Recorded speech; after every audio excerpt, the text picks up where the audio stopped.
সুপ্রিয় দর্শক, আপনারা দেখছেন এসপিএন বাংলা টিভি। দেখুন ও সাবস্ক্রাইব করুন এসপিএন বাংলা টিভি, দেশ ও মানুষের কথা বলে। Human rights society Bangladesh chapter আয়োজিত আজকে আলোচনা সভা, জেলা সভাপতি উপস্থিত, আমাদের অত্যন্ত প্রাঞ্জল ভাষা যারা বক্তব্য রেখেছেন, সাবেক এডিশনাল সেক্রেটারি জনাব রকুলউদ্দৌলা, ঢাকা বিশ্ববিদ্যালয়ের শ্রদ্ধেয় শিক্ষক বেগম হামিদা খাতুন, অন্যান্য আলোচকবৃন্দ। আজকে নেলসন ম্যান্ডেলা সম্পর্কে অনেকে অনেক কথা বলেছেন, তার জীবন সম্পর্কে আপনারা সবাই জানেন। 80-র দশকের কথা বলছেন আমাদের রকুলউদ্দৌলা সাহেব। তখন ঢাকা বিশ্ববিদ্যালয় সহ সারা ঢাকা শহরে নেলসন ম্যান্ডেলার জন্য আন্দোলন হয়েছে। আমার মনে পড়ে ফকির আলমগীরের একটা গান দিয়ে সে আন্দোলনের সূত্রপাত হতো। এই নেলসন ম্যান্ডেলার ঘটনার সাথে আমি তার একটা স্মৃতিচারণ করতে চাই। তিনি বলেছিলেন, তাকে যখন জিজ্ঞাসা করা হলো 27 বছর আপনি কিভাবে কারাগারে জীবন কাটালেন, নেলসন ম্যান্ডেলা বলেছিলেন, ওই জানালা যে কক্ষে আমি বন্দী ছিলাম, সেই কক্ষে জানালা দিয়ে আমি সারা দক্ষিণ আফ্রিকাকে দেখতাম। প্রতিদিন, প্রতিনিয়ত, প্রতি মুহূর্ত তাদের নিয়ে আমি ভাবতাম, এবং ভাবতাম বলে কিভাবে সময় চলে গেছে আমি জানতাম না। একটা প্রজ্ঞাবান মানুষ, একজন শ্রেষ্ঠ মানুষ বা যাদেরকে বলা হয়, তাদের অন্যতম হলেন নেলসন ম্যান্ডেলা। তিনি দেশকে নিয়ে, দেশের মানুষকে নিয়ে, দেশের মানুষের কল্যাণের জন্য কাজ করে গেছেন। নেলসন ম্যান্ডেলা যুগে যুগে আসে, কারণ বিভিন্ন সময় বিভিন্ন রূপে আমরা বিভিন্ন মহিরূপ মানুষগুলোকে আমরা দেখতে পাই। যে বর্ণবাদের বিরুদ্ধে নেলসন ম্যান্ডেলা আন্দোলন করেছেন, আমাদের এই ভারতের একজন প্রখ্যাত শিল্পী ভূপেন হাজারিকা সেই সময় দক্ষিণ আফ্রিকার একটা মঞ্চে একটা গান পরিবেশন করেছিলেন, যে আমার একটা সাদা মানুষ দাও যার রক্ত সাদা, আমার একটা কালো মানুষ দাও যার রক্ত কালো। অর্থাৎ বর্ণ বৈষম্যের বিরুদ্ধে আমাদের বাংলাদেশে একজন গীতিকারের লেখা, লোকমান হোসেন ফজলের লেখা সেই গানটি ভূপেন হাজারিকা সে সময় দক্ষিণ আফ্রিকায় গিয়েছিলেন, এবং তখন তাকে কালো মানুষরা তাকে মাথায় তুলে নাচতেছিলেন স্টেজের মধ্যে। এই গানটি 7টি ভাষায় উনি গিয়েছিলেন। অর্থাৎ বর্ণ বৈষম্যের বিরুদ্ধে সারা পৃথিবী তখন সোচ্চার ছিল। আজকেও আমরা বর্ণ বৈষম্যের বিরুদ্ধে আন্দোলন করতে দেখি। 24-এর যে গণ আন্দোলন, এটাও বৈষম্য বিরোধী আন্দোলন, এবং যুগে যুগে সময়ে সময়ে বর্ণ বৈষম্যের কথা বলা হয়। বাংলাদেশে এক সময় আমরা বাঙালি জাতি যারা বাংলা ভাষায় যারা কথা বলি, তারা নিজেদেরকে প্রাধান্য বিস্তার করার জন্য আমরাও এক প্রকার বর্ণ বৈষম্যের চিন্তা ভাবনা করতাম। তখন আমাদের জাতীয়বাদ ছিল বাঙালি জাতীয়তাবাদ।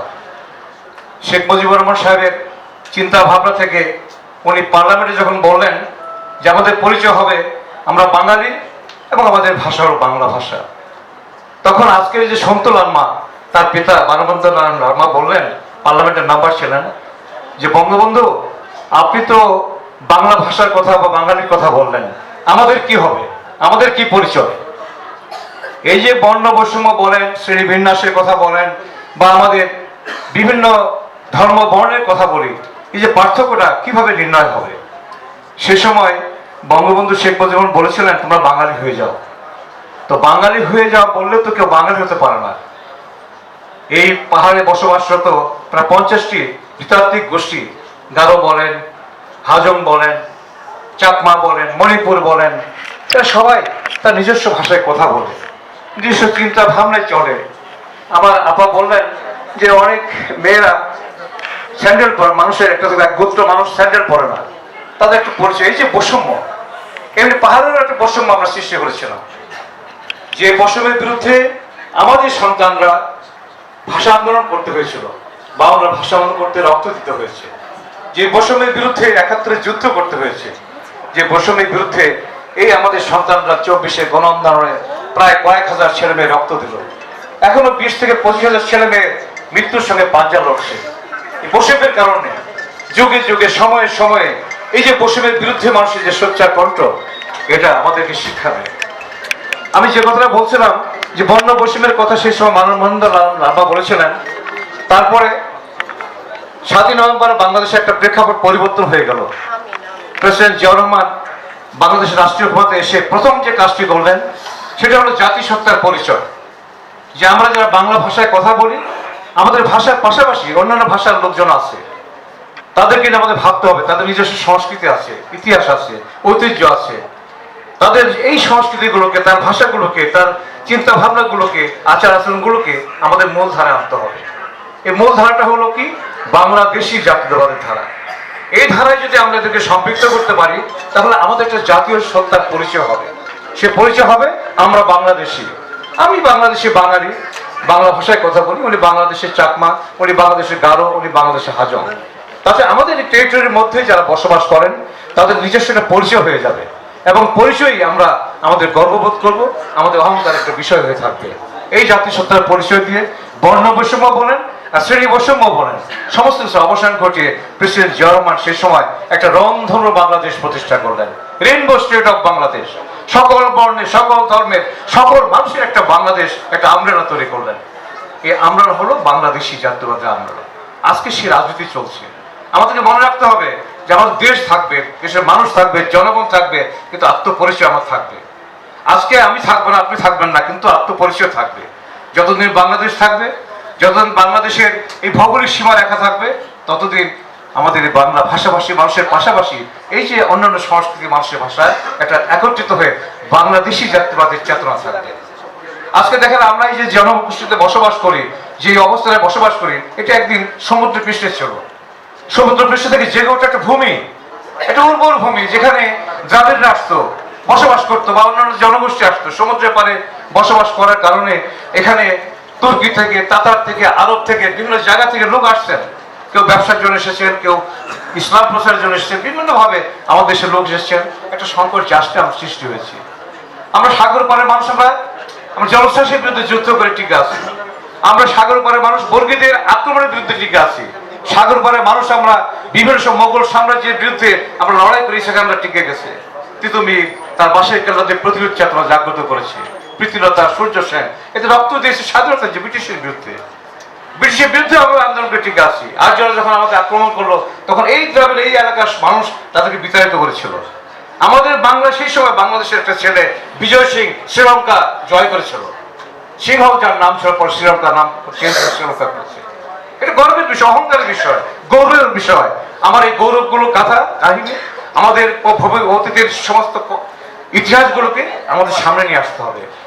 চুল চেরা বিশ্লেষণ করে আমাদের এগিয়ে যেতে হবে সামনের দিকে, পথ আমাদের সামনের দিকে।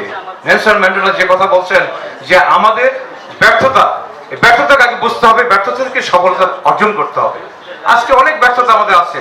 এই সফলতা অর্জন করার জন্য কি হবে? সমস্ত ব্যর্থতার প্রতি বাকি বাকি শিক্ষা নিয়ে আমাদেরকে সামনে এগিয়ে আসতে হবে। আজকে বাংলাদেশ একটা নতুন পথে এসে দাঁড়িয়েছে। শহীদ প্রেসিডেন্ট জিয়াউর রহমান, তার যোগ্য সন্তান তারেক রহমান রাষ্ট্রীয় ক্ষমতা এসেছেন। তিনি একটা কথা বলেছেন যে আমার পাজের হাড়, কোমরের হাড় ভেঙে গেছে। আমি যদি প্রতিহিংসা রাজনীতি করি, তাহলে কি আমার হাড় জোড়া লাগবে? নিশ্চয়ই লাগবে না। অর্থাৎ প্রতিহিংসা রাজনীতি বাংলাদেশ চলবে না, ভালোবাসার রাজনীতি চলতে হবে। এই ভালোবাসার রাজনীতিকে প্রতিষ্ঠা করার জন্য আমাদের সবাইকে ঐক্যবদ্ধ হতে হবে। দেশ আমার, জাতি আমার, এই জাতির অহংকার আমার, স্বাধীন পতাকা অর্জন করে দিচ্ছে আমার জেনারেশন, এদের রক্ষা করতে হবে। আরেকটা জিনিস মাথায় রাখতে হবে যে আমরা যারা এখানে বর্তমানে বসবাস করি, তারা একটা পর্যায়ে এসে দাঁড়িয়েছি যে আমাদের দেশের স্বাধীনতা, আমাদের সার্বভৌমত্ব এবং আমাদের একটা বিরাট ঐতিহ্য আছে, সাংস্কৃতিক ঐতিহ্য। তার পাশাপাশি আমাদের সমুদ্র পৃষ্ঠে নতুন জেগে ওঠা বাংলাদেশ জাগবে 100 বছরের মতো। সে বাংলাদেশ হবে 50,000 বর্গ মাইল নতুন বাংলাদেশ। সকল আধিপত্যবাদী শক্তির বিরুদ্ধে আমরা সত্যিকারের অর্থে আমার দেশকে রক্ষা করার জন্য, সম্পদকে রক্ষা করার জন্য, মানুষকে রক্ষা করার জন্য আমরা ঐক্যবদ্ধ হব। বিভাজনের রাজনীতি বন্ধ করে দিয়ে ঐক্যের রাজনীতি প্রতিষ্ঠা করে আমরা সেই প্রতিষ্ঠা, তাদের প্রতি শ্রদ্ধা জানাবো। এটাই হোক আজকের দিন আমার সবার প্রতি শ্রদ্ধা, ভালোবাসা। সবাইকে ধন্যবাদ। আল্লাহ হাফেজ। বাংলাদেশ জিন্দাবাদ। নেলসন ম্যান্ডেলা যুগে যুগে আসুক, এটি প্রত্যাশা করে।